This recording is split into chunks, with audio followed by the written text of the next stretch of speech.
Good evening, my Real News Midday TV family. Welcome back to the channel for another news update. And in the news this evening, Kingston man remanded after alleged payday robbery. A man who is accused of waylaying and robbing another man while threatening to take him before a dawn on payday in April was remanded in custody when he appeared in the Kingston and St. Andrew Parish Court on Tuesday. Accused of robbery with aggravation is Dwayne White. According to court documents, the complainant was walking on Friday, April 25, around 5 p.m. on Hagley Park Road when he became concerned that the two men were following him. In an attempt to lose them, he went into a business establishment and waited for some time, but when he emerged, White and another man were waiting for him. They allegedly indicated that he looked like someone who had killed their family member and informed him that they would be taking him to the Don to verify that he was the right person. The men then allegedly proceeded to rob him of bank cards and other items and forcibly took him to an ATM where they attempted to pull money from his account, threatening him about what would happen if the card's PIN did not work. The men then reportedly left him and went off to seek the Don, and the complainant made a police report. In addition to attempting to use the bank cards, there was an attempt to change his Google password using his stolen phone. The accused was subsequently picked out of an identification parade. Upon hearing the report from the prosecution, Senior Parish Judge Sancha Burrell said more charges could be laid for kidnapping and cyber crimes. In examining the time of day which falls into the busy period, the time of month, payday, and the location of the attack, Burrell refused the bail for the accused. Based on the allegations, everyone here is a potential victim, she said. The accused is to return to court on the 20th of September. 24-year-old man gunned down in Kingston. The Kingston Western Police are investigating the murder of a 24-year-old man in the division on Tuesday night. He is Siobhan Peters, unemployed, of Greenwich Park Road at Kingston. About 9:20 p.m., Peters was reportedly along the roadway known as Havana when he was shot and killed by unknown assailants. He was taken to the Kingston Public Hospital where he was pronounced dead. No motive has been established for the killing. The Denham Town Criminal Investigations Branch is probing the matter.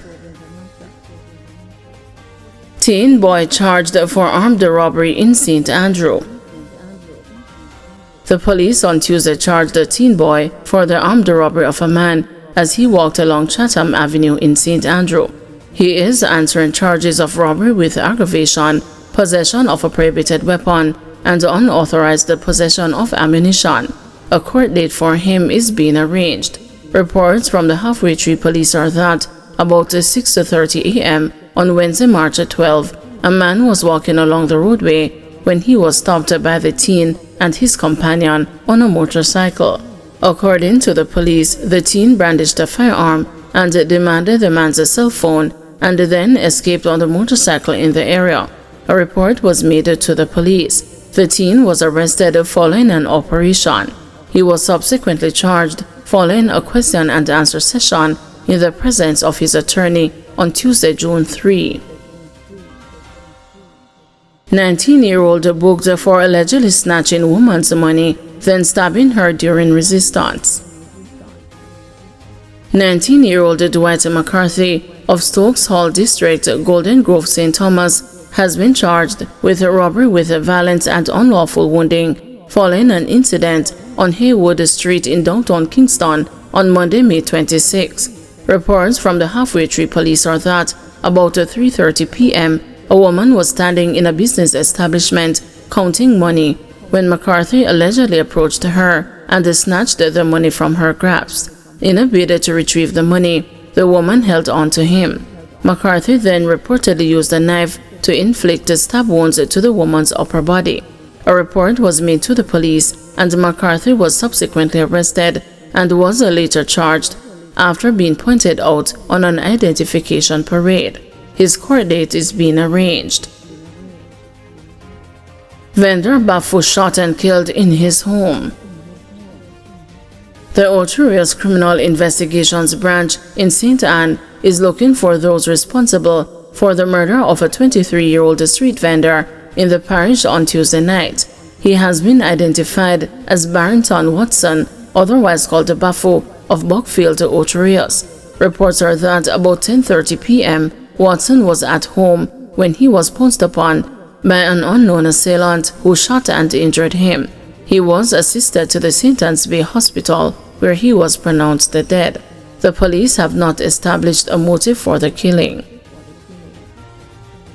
U.S. warns the visa holders against traveling to U.S. to give birth. The U.S. Embassy on Wednesday warned that using a visa to traveling for the primary purpose of giving birth in the United States so that the child will have U.S. citizenship is not permitted, and the consular officers will deny a visa application if they have reason to believe this is intent of the travel to the country. In a statement on its Facebook page warning against the birth tourism, the embassy also said if someone already has a visa and travels to the United States for the primary purpose of giving birth and use Medicaid or other U.S. government assistance to pay for their medical care, that a person may not be eligible to renew their visa in the future. The U.S. State Department has often warned about the practice of women traveling to the U.S. with their visitor's visa with the sole purpose of giving birth in the U.S. so that the child could be granted citizenship status. The U.S. government has been clamping down on the practice, and there have been reported cases of pregnant women being denied entry into the U.S. when questioned about the purpose of the trip. The current U.S. administration has been taking a serious position against the practice as it seeks to also stem illegal immigration. Suit filed against MP Dwayne Smith to recover over $20 million loan. A businessman has filed a lawsuit against the Member of Parliament for St. Andrew Northwest, Dwayne Smith, seeking to recover a personal loan in excess of $20 million he reportedly made to the lawmaker. Christopher Dunkley, the attorney for businessman Sean Azan, said the lawsuit is a replacement for a previous claim that was discontinued in the Supreme Court on Wednesday. The first lawsuit was discontinued because Smith, the first-term Jamaica Labour Party MP, asserted that he was never served with any court documents. We decided not to have an argument in court about that. We just focus on what Mr. Azan has come to court for, which is recover monies loaned to Mr. Smith, Dunkley told the journalist outside the Supreme Court on Wednesday. He has never disputed the sums owed, the attorney added. Dunkley said the loan was made some time ago and charged that Smith failed to fulfill numerous promises to repay. Smith left the court without speaking to journalists. His attorneys also declined to comment on the lawsuit. Trinidadian authorities launch a probe into cartel's US $950,000 payment. Media in Trinidad are reporting that an investigation has been launched into how the promoters of the One Caribbean Music Festival secured US dollars to pay Jamaican dancehall star Vybz Kartel and other artists. The Trinidad Guardian says Acting Commissioner of Police Junior Benjamin confirmed on Tuesday that the Financial Investigations Branch is probing the source, method, and the timing of the US $950,000 payment to Kartel.